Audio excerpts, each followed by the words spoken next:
Hello, my name is Ricky Torres. I'm actually going to be starting a new segment on my YouTube channel where I offer some analysis, predictions on some of the fights in boxing that I see based off of the schedule released, some of the things that we have like set in stone. Um, Firstly, I'd want to preface this by saying that I am a huge boxing fan. I'm going to try to give all these analysis and predictions objectively. I do have fighters that I am a bigger fan of than other fighters, but I'm going to do this purely from an unbiased standpoint, just based on previous fights, some of the things that I've seen from some of these fighters, and how I believe that they match up against their opponents that have been announced and published. I also want to preface that if I ever have any criticisms or anything about a fighter, it's going to be solely based on their boxing. I mean no disrespect. I mean nothing like negative about these fighters in terms of like the people that they are or just their boxing style in general. It's just purely based off of what I'm seeing from observing some of their previous fights, and again, just kind of how they match up with the opponent that they've been set to go against. Again, I am a huge fan of boxing. I'm a huge fan of a lot of these fighters, but I'm going to do my best to give you guys my unbiased opinion and my unbiased prediction on how I believe these fights are going to go, who the winner is going to be, the method of winning, and just things like that. So thank you for listening in, and I hope you enjoy my analysis. Today is Tuesday, May 10th. We're coming off of the Dimitri Bivol win over Saul Canelo Alvarez this past Saturday.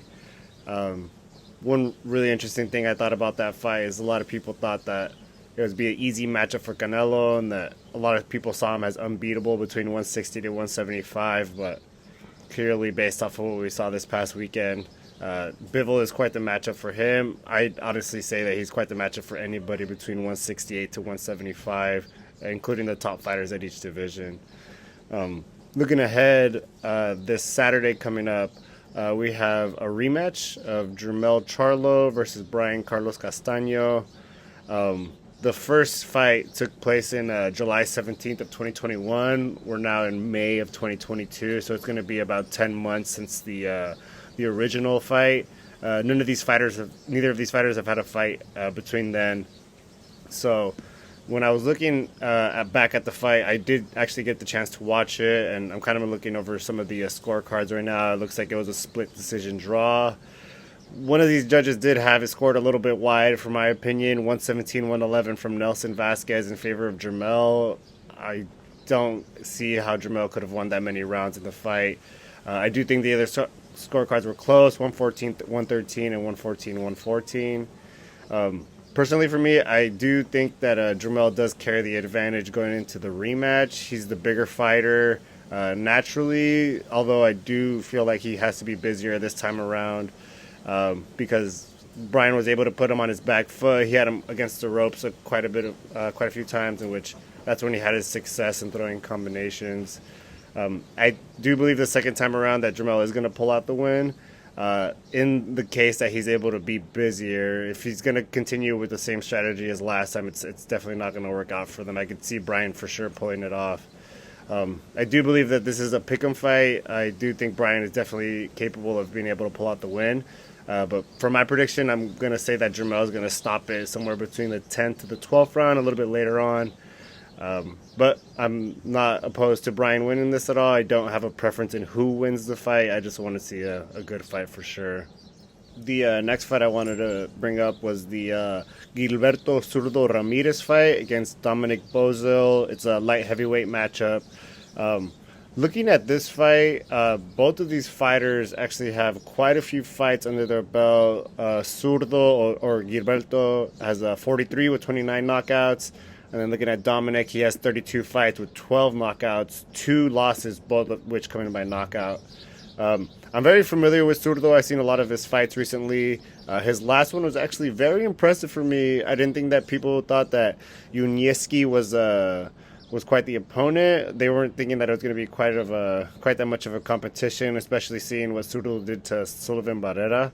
But, I mean, we saw it was a TKO in the 10th, but leading up to that fight, I mean, they were both landing power shots. From what I'm able to see for the fight, both have had quite the chin.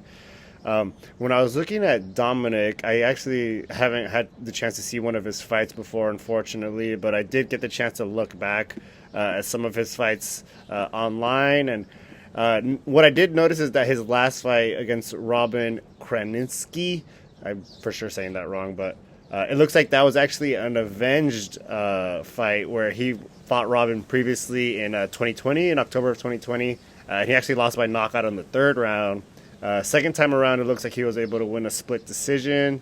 From when I watched in the fight, the only concern that I have about Dominic's chances of winning is that Zurdo, yes, he's a big, tall fighter, but if you've ever seen him fight before, he definitely likes to get on the inside. He's not afraid to take some leather to be able to go ahead and land his power punches. And just kind of looking at from what I saw in his previous fight as well as his knockout ratio, I mean, it should be competitive at the beginning, but I do think Gilberto is going to end up being a little bit too much for him, and I do see a stoppage in this fight. I can't see it going past like 7 to 10 rounds unless Dominic's able to really get that jab going and keep him at bay. But again, we've seen Zurdo fight before. He's not afraid to take some punches, especially not jabs. Power punches don't seem to deter him much either from what we've seen from his previous opponents. So I do got Zurdo winning that fight. I probably say again, probably around rounds 5 to 8, somewhere around there is when the stoppage is going to occur. Yeah, good luck, Dominic. The next fight that I wanted to talk about is actually a week from Saturday. The previous two are actually this weekend coming up, but it's going to be David Benavidez against David Lemieux. Both really good fighters. This is going to be at super middleweight. It is for the WBC interim championship, so the winner of this fight gets to become a mandatory for the WBC championship, which we all know right now Saul Canelo Alvarez is holding, in which that gives incentives to both of these fighters. I mean, we've seen David Lemieux in there with Golovkin. We've seen him in there with Billy Joe Saunders. He's definitely fought higher competition, I believe, than David Benavidez has up to this point in his career, but both of those times he did come up short. He wasn't able to win either one of those fights. For this one, I do favor David Benavidez for sure. I think his just combination punching, you could easily see in so many of his fights, he's willing to throw anywhere between 3 all the way up to like 10 punch combinations. He has been knocked down before, in which I haven't seen that happen in a while, and it wasn't like a built up knockdown, which it was a combination putting him down. It was a little bit more of a flash one. I have seen since that point that he does seem to be a little bit more defensively responsible. I feel like for David Benavidez in this case, I feel like the biggest thing for him is that a lot of times his offense is his defense. Again, he's willing to throw so many punches, and he's got a lot of power for a super middleweight. So him being able to kind of discourage his opponents to being able to throw, I feel like it's going to cause quite a few problems for Lemieux. The experience, again, does lean towards Lemieux, but I do feel like in this case that David is going to pull out the win.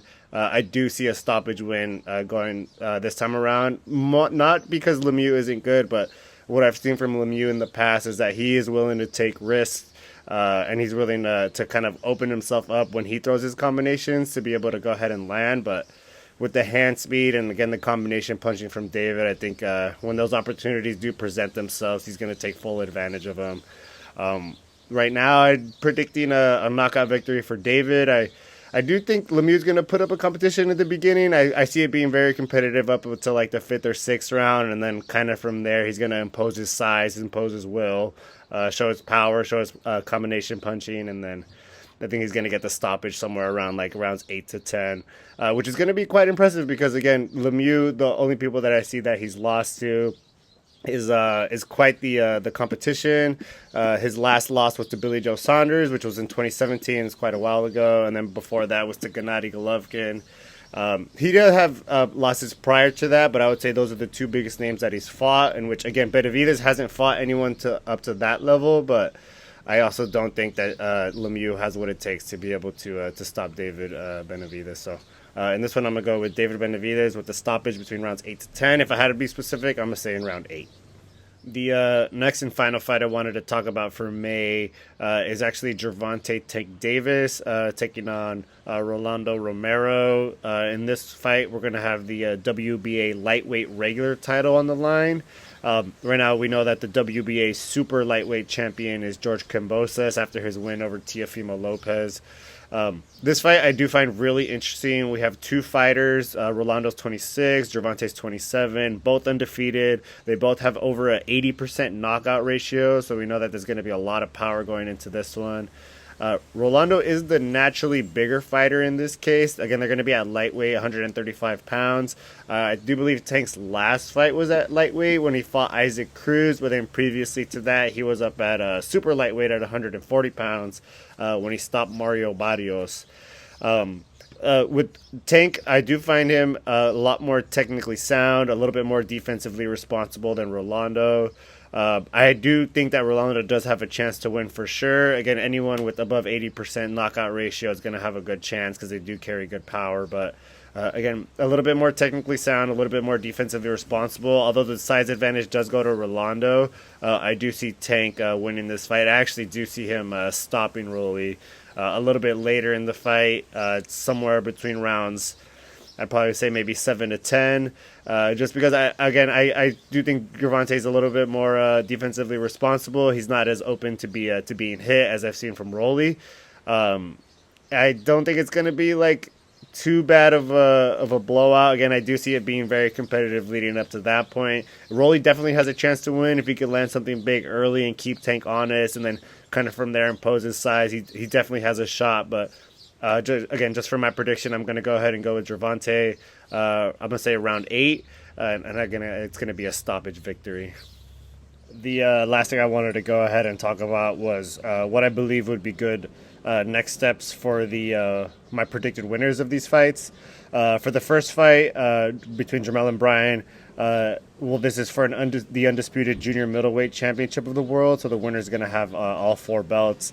WBA, WBO, IBF, and the WBC. I think the best next thing for whoever wins this fight, again, for me, I think it's going to be Jermell, would be to fight the winner of what is supposed to be the undisputed matchup for the welterweight championship of the world, 147 pounds, the division right below, which is supposed to be between Errol Spence Jr. and Terrence Crawford. I believe the winner of that fight, if does end up being made, should fight the winner of this fight. In this case, again, I believe it would be Jermell. For me personally, I do believe that the winner of the welterweight undisputed championship would actually win against the winner of this fight. Whenever anything gets set in stone or if anything happens, we'll obviously talk about it at that point. But I think that would be a great next step for Jermell. And again, that's my predicted winner. For Gilberto Ramirez, if he ends up getting the win over Dominic, I do think that the next good fight for him would be if he's able to intercept that Bivol fight. If Canelo ends up wanting to do the rematch, then I would be very surprised if Bivol didn't go that route as opposed to fighting Gilberto. But if he's able to intercept that fight and he's able to get the fight with Bivol, and if he's able to actually win that, on the other side of the light heavyweight division, Joe Smith Jr. is set to go against Artur Beterbiev, which I personally do believe that Artur Beterbiev is going to be the winner of that fight. I think that would be a great next step for him to try to secure that Bivol fight. And if that's not available to him, I would see if he might be able to get the winner of that Joe Smith Artur Beterbiev fight. I think he's due for a big matchup. He's up at, I believe it's like 43 fights, so he's definitely due for a big one.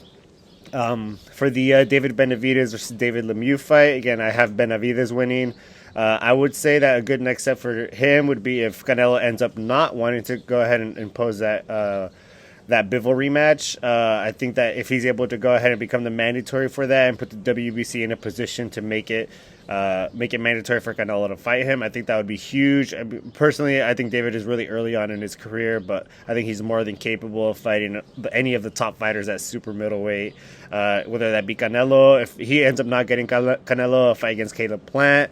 If Billy Joe Saunders doesn't retire and he wants to fight, I think that would be a good one. If Jermell Charlo is willing to move up to middleweight, or Demetrius Andrade is willing to move up to super middleweight, I think any one of those fights would be very good for David. And then for the last one, Gervonta Tank Davis against Rolly. Again, my predicted winner for that is Gervonta. If he ends up winning that fight, and if he could become mandatory for the WBA Super Championship, or even fight for the Undisputed Championship at lightweight. Right now, again, the matchup for that is actually set between Devin Haney and George Kambosos in June. If he's able to get the winner of that fight, I think that would be really good. Or if not, we do have an undisputed champion at 140 pounds, which is Josh Taylor. If he's able to get that fight, that'd be really good. Interesting thing about Tank is that he's really able to fight anywhere between 130 to 140. So if he's able to get a big fight in any one of those divisions, I know he's going to be out of his contract with Floyd. So if he's able to secure any one of those fights, I think that would be huge for his career. And he's already a big draw. So if he's able to secure something like that, who knows where his stardom's going to take him. So that's those are my predictions for the winners, or I think best next step for the winners that I've predicted from these fights. Again, thank you so much for listening today. Enjoy the rest of your day, and I'll be coming out with more of these as time comes on. So I hope you guys enjoy.